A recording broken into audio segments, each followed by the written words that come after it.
Hey everyone, today we're going to be talking about instrument transpositions. Now in my opinion, instrument transpositions are one of the most confusing concepts in music theory. So to find a way or a tool like the circle of fifths that can help us to do this quickly and easily is amazing. So to start off with, let's just talk about what transposing instruments are.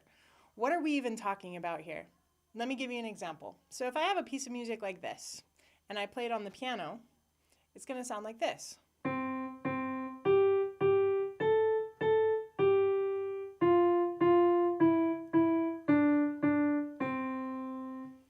Now, if I were to take that same music and I play it on an instrument like the trumpet, it's going to sound like this.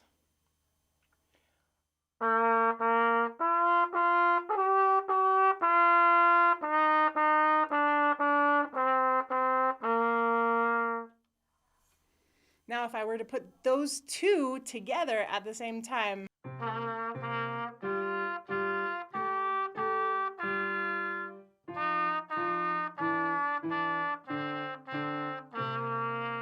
let's just say it doesn't work. So why is that? Well, the problem is that the trumpet is a transposing instrument. The trumpet is in the key of B flat.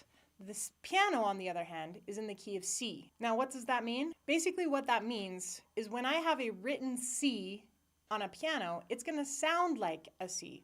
But when I have a written C on the trumpet, it's actually going to sound like a B flat. So when I see that C and I play it,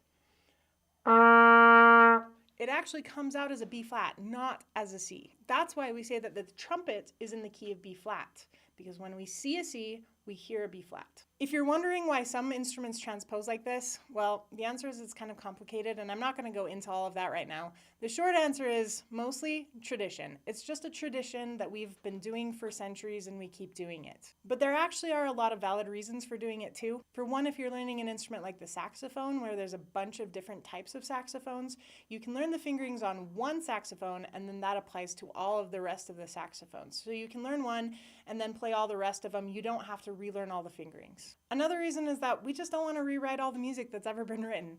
All of this music has been written for transposing instruments, and to go back and rewrite it all would be a pain, and nobody really wants to do that. So we just keep going with tradition. We just keep doing what we've been doing. And it seems to work out. It's okay. But that does mean that we have to learn how to transpose. And that's where the circle of fifths comes in. So say you're a trumpet player, you're sitting in an ensemble, the conductor stands up and says, "Everybody, I want to hear a concert G." Now, what does concert pitch mean?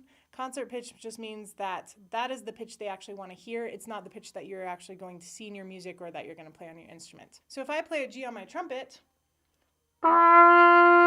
that's not actually going to be a concert G. How do I know what pitch to play? That's where the circle of fifths can help. Remember, when I say that the trumpet is in the key of B flat, what I'm really saying is that when I see a C in my music, I'm going to hear a B flat.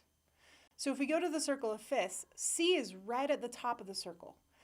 B flat is 2 spots over to the left. So the written pitch is going to be C right up at the top. The sounding pitch will always be 2 spots over to the left. And I can apply this to any pitch on the circle. So if the conductor says, "Trumpets, I want to hear a concert G," then I'm going to have to go 2 spots over to the right to find out what my written pitch would be, or the pitch that I'm actually going to finger and play on my trumpet. So I know I have to play an A on my trumpet to get the concert G that the conductor is asking for. So I can also use this as the conductor of the ensemble. So say I'm the conductor of this ensemble, I'm standing up there, and the trumpets want me to check one of their pitches. In their music, they have a written E. They want to know what it's supposed to sound like. Well, if I know that they have a written E, it's supposed to sound like a D. And we can see that on the circle of fifths. If I look at E as my written pitch and go backwards 2 spots, I end up on D. That should be the sound of the pitch. Now, so far I've just been talking about trumpet. Trumpet is in the key of B flat, but what if I'm working with another instrument? What if I'm working with horn? Horn is in the key of F. Well, I can use the same formula. Remember, saying that horn is in the key of F just means that when they have a written C, it's going to sound like an F. So if I go to the circle of fifths now, C is at the top, that's going to be my written pitch. F is right next to it, just one spot over to the left.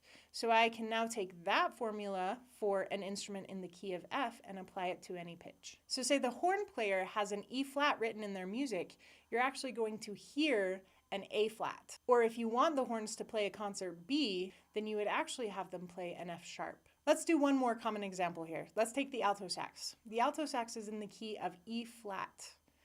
E flat, if you look at the circle of fifths, remember C is your written pitch, so you look at C at the top and then you go over 3 spots until you get to E flat. If they're playing a C, the concert pitch will actually be E flat. Now say you want the alto sax to play a concert B flat. Well, if you start at B flat and you count forward 3 spots, you're going to end up on G. So to get them to play a concert B flat that sounds like a B flat, you're actually going to have them finger a G. Now this is not the only way to figure out instrument transpositions. There's actually several ways you can do it. And honestly, this way with the circle of fifths is quick and easy, but it's not always the best way. Sometimes there are better ways depending on the context you're in and what you're trying to do. So I will actually do a deep dive in another video on instrument transpositions and just give you a bunch of different ways on how to think about this. But in the meantime, if you are interested in more videos on how to use the circle of fifths, please check out my other videos and be sure to subscribe for more music theory pro tips.